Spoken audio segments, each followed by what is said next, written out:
What's up? I'm Justus Bennetts, and this is my Sheesh interview.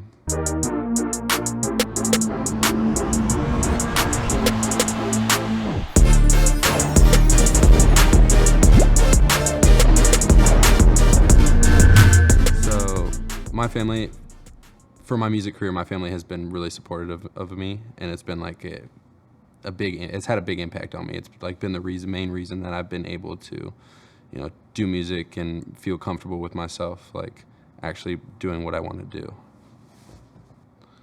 If somebody is really hesitant about pursuing music, the main thing that I would say is just do it. Like if it's something that makes you happy and it's something that you could see yourself doing like for the rest of your life, then just do it, because there's nothing bad will ever come from doing what you love to do. You'll only be happy ever. The cover art behind Girls is supposed to take a flip on the whole hot girl aspect of things. I feel like if I dropped a song called Girls, it would be in everybody's expectation that the video would be a bunch of hot chicks and like we try to flip it to make it, show that, girls, not every girl's like a hot chick. Like, sometimes they're a grandma. Well, since I won my Sheesh Award, I've gotten 3 Grammy nominations. No, I'm just kidding. But since I've got my Sheesh Award, I've been honestly focused on getting another Sheesh Award and just focus on making the best music possible to win as many Sheesh Awards as I possibly can. Very similar. A Justus Bennetts show, probably it's just me vibing on stage, having a good time, being as much as myself as I possibly can show the people that are standing in front of me, and just having a good time, singing my songs like I would be singing them in the shower, be singing them like anywhere, just having good energy, good time. Yeah, shows have been is very new for me, because I just started my whole music venture like a year ago, and I wasn't able to perform in front of people because nobody was listening to my music. So now doing shows, it's something that didn't seem like super like a big part of everything before, but now it's like one of the most important things, and one of the best times that I have is being on stage in front of everybody. Yeah, so I started One Media basically around the same time that I started my whole music thing. Like it kind of all overlapped each other. It was just it started as an idea. I was with a friend recording in my bedroom, one of my other friends, and after the session or whatever it was, he was just like, should we start a studio? We have an extra room in the back. Like I could turn it into a studio if I really wanted to. And then the next day I emptied out my bank account, just buying materials to turn the studio, this laundry room into a studio, and then just started. I got people in, and my friend Kurt just produced everybody. So I just brought in the business, and it's growing now. They're doing their own thing. I'm doing my music here, and they're able to support themselves with that over there. One thing I learned from doing things myself and being my own boss is that it's one of the most rewarding things ever. Just accomplishing things on your own without having to report to somebody all the time. Granted, there are people that now I'm signed to a label. There are people that I report to and people that I talk to, but I still have control over what I do, and I'm doing what I want, and it's just super rewarding. It just makes me feel good about myself, and it makes me want to get up every day and do what I do. I don't know why you gotta ask me a loaded question like that. If I could feature on any song that exists right now, I'd probably have to say Old Town Road, because it's one of the big, there's a bunch of remixes to it, but it's also it was one of the biggest songs in the world, so that's probably the best business move. If I could think of it. Any J. Cole song I would love to be on, any J. Cole song if I could, but Old Town Road probably be a good business move, I think. In my eyes, yeah, for sure. I don't even have to. There's no reason. He just is. J. Cole's the greatest of all time. Outside of him being from North Carolina, what attracts you to his music the most? Would you say? Mainly when I first started listening to music, it was just the realness that you could hear in it. You can hear the authenticity. You can hear all the shit he's saying. It's genuine to him and who he is as a person, and that's something that I respected. And listening to it his story and him tell his story how he did in the way that he does is just, it's really inspirational. Sure. Western Estate, for sure. Marco Luca's part of that gang, which I think they're out here. But my boy Kurt, who engineers at One Media, he's an artist as well. He's doing his thing over there. But yeah, the North Carolina music scene is pretty slim. But the people I do know are really good people. Everyone out there is really nice. I did I have to think about this. I did this world map. It was almost 12,000 pieces. It took me like 3 days to finish, but it was just like it was like these squares, and there's like a bunch of them, and you had to put each little like dot piece on it in like the correct place. So it was like there's like 100 dots for each square, and there's like 20 to 50 squares. I don't know how many there were, but there was a lot. And it was just like sitting there, just putting these dots on the squares for hours and hours and hours and hours for 3 days. It was pretty intense, but it was worth it because it's beautiful. I think it's the mindlessness of it. Making music is something that, takes up a lot of my mental energy. And so when I'm making music all the time or doing things, it's good to have like a mindless activity that's like high reward. Once you finish, like you have, a giant sculpture in front of you that's really satisfying to look at all the time. And it's just something that you could like focus on and not think about anything else.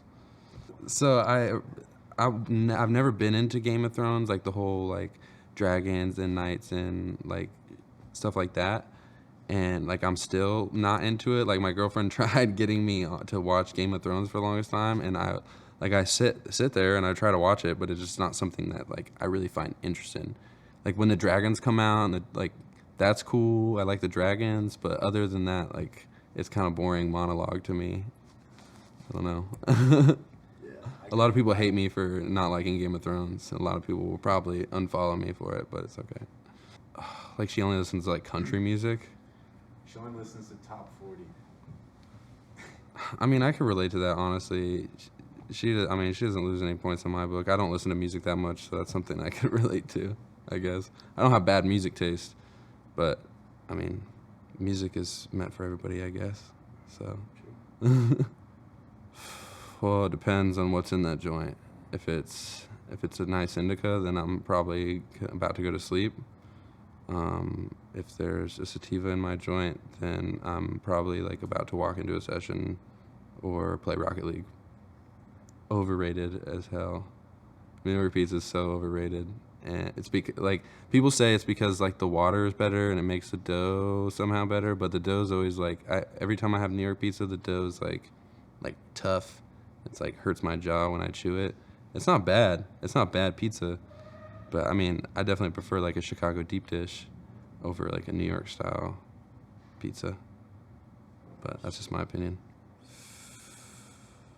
I would take acid before I go to work, and that's probably the best memories I have. It's taking like I would microdose acid. I want to be like tripping balls when I go to work, but like I'd be on acid at work, just like talking to people, and it's like some of the greatest time. Like I just I'm alive. Like it was fun. It was a good time, just talking to people.